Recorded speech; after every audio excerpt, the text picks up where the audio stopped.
ശബരിമലയിലെ ദ്വാരപാലക ശില്പത്തിന്റെ സ്വർണ്ണപ്പാളി ഇളക്കിയ സംഭവത്തിൽ അന്വേഷണം ആവശ്യമെന്ന് ഹൈക്കോടതി.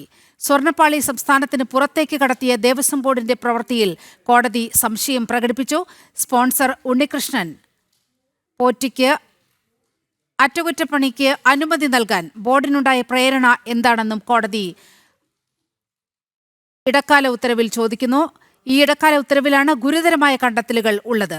1999 സ്വർണം പൊതിഞ്ഞ പാളി 2019 ചെമ്പ് പൊതിഞ്ഞതായും മഹസർ രേഖകളിൽ പറയുന്നു. വിവരങ്ങളുമായി രേഷ്മ ബാബു ചേരുകയാണ്. രേഷ്മ, അതീവ ഗുരുതരമായ ആരോപണങ്ങളാണ്, സംശയമാണ് ഹൈക്കോടതിയുടെ ഭാഗത്തു നിന്നും ഉണ്ടായത്. ഈ കേസ് പരിഗണനയ്ക്ക് വന്ന ആദ്യ ദിവസം മുതൽ തന്നെ ഹൈക്കോടതി വളരെ കൃത്യമായ സംശയങ്ങൾ ഉന്നയിക്കുകയാണ് ചെയ്തത്. എന്താണ് ഏറ്റവും ഒടുവിൽ സംഭവിച്ചിരിക്കുന്നത്?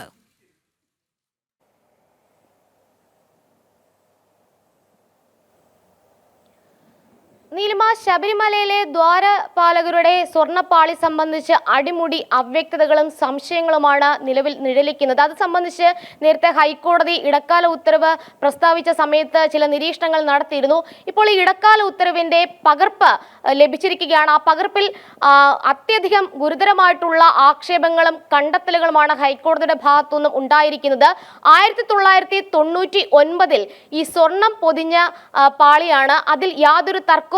പക്ഷേ 2019 ഇപ്പോഴത്തെ സ്പോൺസറായിട്ടുള്ള ഉണ്ണികൃഷ്ണൻ പോറ്റിയുടെ അപേക്ഷ പ്രകാരം സ്മാർട്ട് ക്രിയേഷൻസിന് ഈ സ്വർണ്ണപ്പാളി, ഈ ദ്വാരപാലകരുടെ സ്വർണ്ണപ്പാളി കൈമാറിയിരുന്നു. പക്ഷേ അത് കൊണ്ടുപോയ സമയത്ത് മഹസർ രേഖകളിൽ രേഖപ്പെടുത്തിയിരിക്കുന്നത് ചെമ്പ് പാളികൾ എന്നാണ്. ഇക്കാര്യത്തിലാണ് ഹൈക്കോടതിയുടെ ഭാഗത്തു നിന്നും ഒരു അവ്യക്തത മാത്രമല്ല സംശയമുണ്ടെന്നുള്ള പരാമർശം ഉണ്ടായിരിക്കുന്നത്. അതുമാത്രമല്ല, ഇതൊരു അന്വേഷണം വേണ്ട വിഷയമാണെന്നാണ് ദേവസ്വം ബെഞ്ച് പറഞ്ഞിട്ടുള്ളത്. അതിന് മുന്നോടിയായിട്ട് ഹൈക്കോടതി നിലവിൽ ചില രേഖകൾ ചീഫ് വിജിലൻസ് ആൻഡ് സെക്യൂരിറ്റി ഓഫീസറോട് പിടിച്ചെടുത്ത് ഹാജരാക്കാൻ ആവശ്യപ്പെട്ടിരിക്കുകയാണ്. അതായത് ഈ 2019 മുന്നേ ഉണ്ടായിരുന്ന പാളി, അത് എത്രത്തോളം ആ പാളിയിൽ സ്വർണം പൊതിഞ്ഞിരുന്നു, ഇതടക്കമുള്ള കാര്യങ്ങളാണ്. ഇതിൽ ഏറ്റവും പ്രധാനമായിട്ടും പറയേണ്ടത് നീലിമ, അതായത് പരമ്പരാഗത രീതിയിലാണ് 1999 കാലഘട്ടത്തിൽ ശബരിമലയിലെ ദ്വാരപാലകരുടെ പാളി അത് സ്വർണം പൊതിഞ്ഞിട്ടുള്ളത്. പക്ഷേ 2019 ഇതേ നിലവിലെ സ്പോൺസർക്ക് തന്നെ സ്വർണം പൊതിയാനായിട്ട് അല്ലെങ്കിൽ ആ സ്വർണ്ണ പാളികൾ കൈമാറുന്നു. അത് പിന്നീട് ചെമ്പ് പാളികളായിട്ട് മഹസർ രേഖകളിൽ രേഖപ്പെടുത്തുന്നു. പക്ഷേ 2025 ഇതേ നിലവിലെ സ്പോൺസർക്കും നിലവിലെ അറ്റകുറ്റപ്പണി നടത്തുന്ന സ്ഥാപനമായ സ്മാർട്ട് ക്രിയേഷൻസിനും കൈമാറുന്നുണ്ട് ഈ പാളികൾ. ആ സമയത്ത് അത് നാനോ ടെക്നോളജി ഉപയോഗിച്ചുകൊണ്ട് അല്ലെങ്കിൽ NDGD എന്നുള്ള ടെക്നോളജി ഉപയോഗിച്ചാണ് ഇത് സ്വർണം പൊതിയുന്നത്. പരമ്പരാഗത രീതിയിൽ 99 കാലഘട്ടത്തിൽ സ്വർണം പൊതിഞ്ഞ അതേ പാളി എന്തിനാണ് ഇലക്ട്രോപ്ലേറ്റഡ് ആയിട്ട് അല്ലെങ്കിൽ ഈ ഒരു സാങ്കേതിക വിദ്യയുടെ അടിസ്ഥാനത്തിൽ സ്വർണം പൊതിയേണ്ട കാര്യം എന്നുള്ളതാണ് ഹൈക്കോടതി പ്രസക്തമായിട്ട് ചോദിച്ചിരിക്കുന്ന ചോദ്യം. അക്കാര്യത്തിൽ എന്ത് പ്രേരണയാണ് ചെന്നൈക്ക്, അതായത് സംസ്ഥാനത്തിന് പുറത്തേക്ക് ഈ പാളി കൊടുത്തുവിട്ട് സ്വർണം പൊതിയണമെന്നുള്ളതിന്റെ പേരിൽ അല്ലെങ്കിൽ അറ്റകുറ്റപ്പണി നടത്തണമെന്ന പേരിൽ കൊടുക്കാനായിട്ട് എന്ത് പ്രേരണയാണ് തിരുവിതാംകൂർ ദേവസ്വം ബോർഡിന് ഉണ്ടായത്? അക്കാര്യത്തിലാണ് വിശദമായിട്ടുള്ള അന്വേഷണം വേണമെന്നുള്ളൊരു നിലപാടിലേക്ക് ഹൈക്കോടതി എത്തിയിരിക്കുന്നത്. അത് മാത്രമല്ല, മറ്റു ചില കാര്യങ്ങൾ കൂടിയുണ്ട്. 2/10/2024 ഒരു ഇമെയിൽ സന്ദേശം ഈ പറയുന്ന നിലവിലെ സ്പോൺസറായിട്ടുള്ള, അതായത് സംശയ നിഴലിൽ നിൽക്കുന്ന ഉണ്ണികൃഷ്ണൻ പോറ്റിയുടേത് എന്നുള്ള പേരിൽ ഒരു ഇമെയിൽ സന്ദേശം വന്നിട്ടുണ്ട്. അത് ഹൈക്കോടതിയിൽ എത്തുകയും ചെയ്തു. ആ ഇമെയിൽ സന്ദേശത്തിൽ പറയുന്നത് ശബരിമലയിലെ മറ്റ് ഒരു സെറ്റ് ദ്വാരപാലകരുടെ പാളിയുണ്ട്, അത് സ്ട്രോങ് റൂമിലുണ്ട്, അത് തനിക്ക് അതിലെ ചെലവ് കുറച്ച് സ്വർണം വേർതിരിച്ചെടുക്കാനായിട്ട് കൈമാറണമെന്നുള്ളതായിരുന്നു 2/10/2024 ഉണ്ണികൃഷ്ണൻ പോറ്റി ദേവസ്വം ബോർഡിന് ഇമെയിൽ അയച്ചിട്ടുള്ളത്.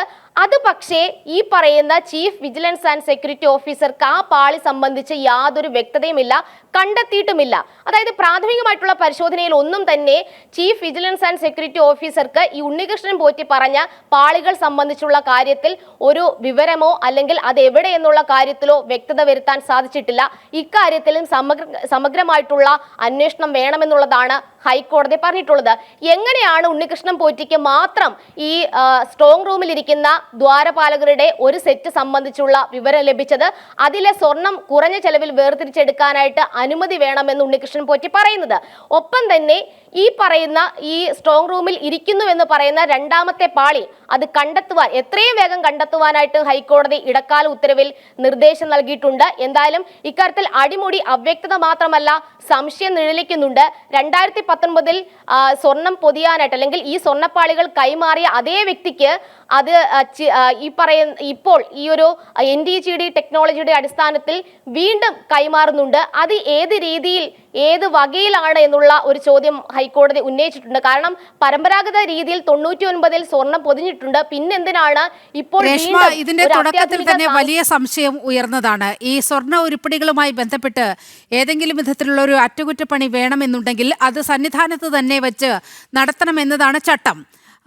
ആ സമയത്ത് ദേവസ്വം കമ്മീഷണറെ പോലും അറിയിക്കാതെ ഇത് ചെന്നൈയിലേക്ക് കടത്തുകയാണ് ചെയ്തത്. ഇത് ഏതെങ്കിലും ഒരു ഏജൻസിയുടെ പേര് പറഞ്ഞുകൊണ്ടാണോ ഹൈക്കോടതി ഇത്തരത്തിൽ അന്വേഷണം വേണമെന്നുള്ള അഭിപ്രായം പുറപ്പെടുവിച്ചിരിക്കുന്നത്? അന്വേഷണത്തിന് ഏജൻസി ഒന്നും ഹൈക്കോടതി പരാമർശിച്ചിട്ടില്ല. പകരം ഇത് അന്വേഷണം അനിവാര്യമായ വിഷയമാണെന്നാണ് ഹൈക്കോടതി പരാമർശം നടത്തിയിട്ടുള്ളത്.